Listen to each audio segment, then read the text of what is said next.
A long time ago in a galaxy far, far away, I'm sure many of you guys know this phrase. It's the opening of Star Wars.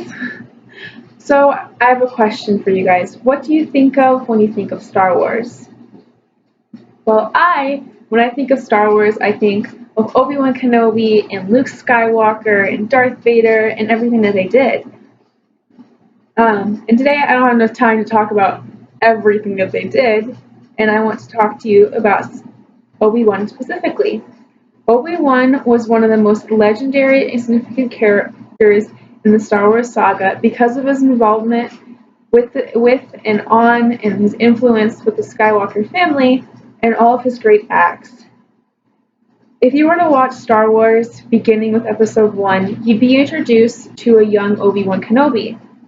He was a young Jedi Knight at the time, and he and his master Qui-Gon Jinn were sent to the planet Naboo to make political negotiations and to help with that.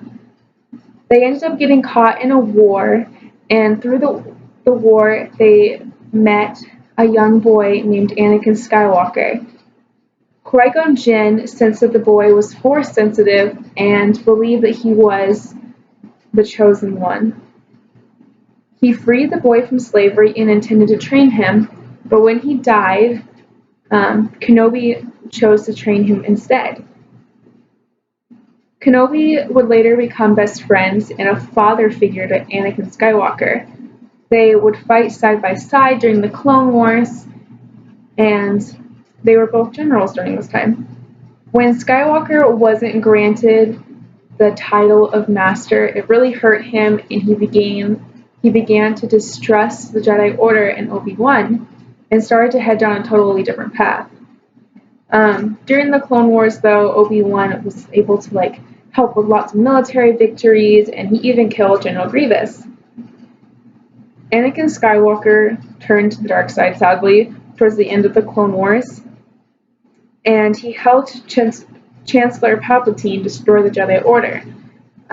At the end of the Clone Wars, Anakin and Obi-Wan dueled, and Anakin Skywalker was seriously injured, and the bond they had was broken. Because of this, Obi-Wan was sent into hiding, and he was to watch over Anakin's newborn son. The son, Luke Skywalker, would later be mentored by Kenobi.